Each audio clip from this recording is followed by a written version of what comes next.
Okay. Ọgwọ na ijeuwa. Eburu na ijeuwa. Je report oye na eze nwanyi mmiri River Niger.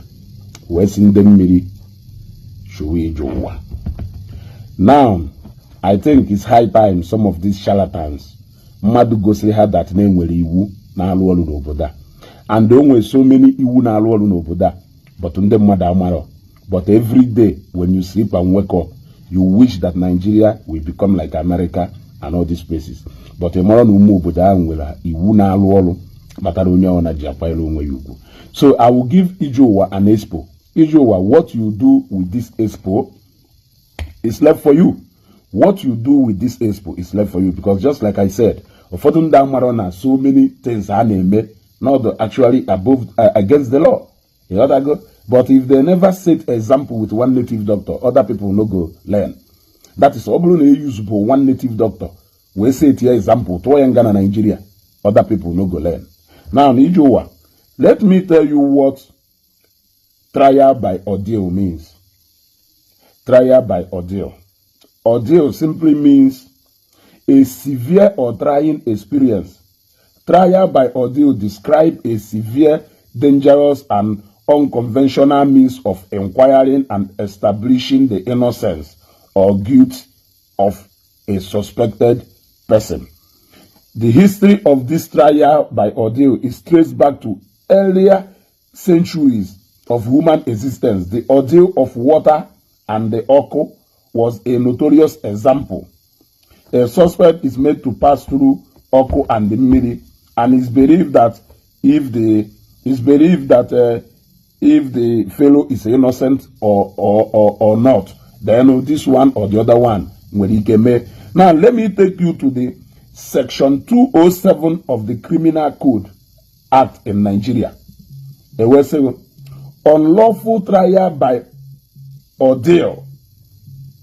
A day prohibited juju. Yeah? Section 207 of the Criminal Code Act in Nigeria, unlawful trial by ordeal, prohibited juju.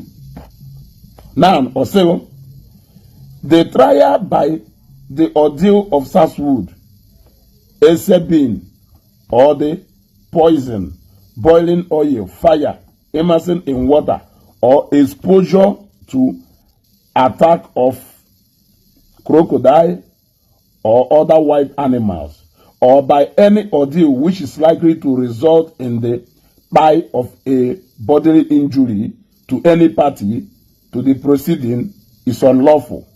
Then also while the president, or as the case may be, the governor of a state may by order prohibit the worship or invocation of any juju which may appear to him to involve or tend towards the commission of any crime or breach of peace or to the spread of any infectious or contagious disease. Focus on this number 2. O state rule 2, where you can link it to trial of ordeal. But let us leave number 1, because now number 1, where you are going to subject that person to any physical something that is going to determine the innocence of that person. Just like in Kahu Willy na Facebook then, ebe ha jere inwe ya gwenya the ife somewhere, eme yoku okubaye naka amohon no mambo that particular case wuri. That one can be subjected to this clause done number 1. But this particular one, I may lead you one and can move for them by with this number 2. As the president, or as the case may be, the governor of a state may by order prohibit the worship or invocation of any juju which may appear to him to involve or tend towards the commission of any crime or breach of peace or to spread of any infectious or contagious disease. So, ijeuwa, whatever you do with this number 2 clause in this section 207 of the Nigerian Criminal Code, it is left for you. I have just given you an expo because enough is enough. Enough is enough. Enough of this nonsense. So, whatever you do with this particular chapter in section 207 of the Criminal Code Act in Nigeria, it is left for you. If you like, you can activate it. Let some people come and answer.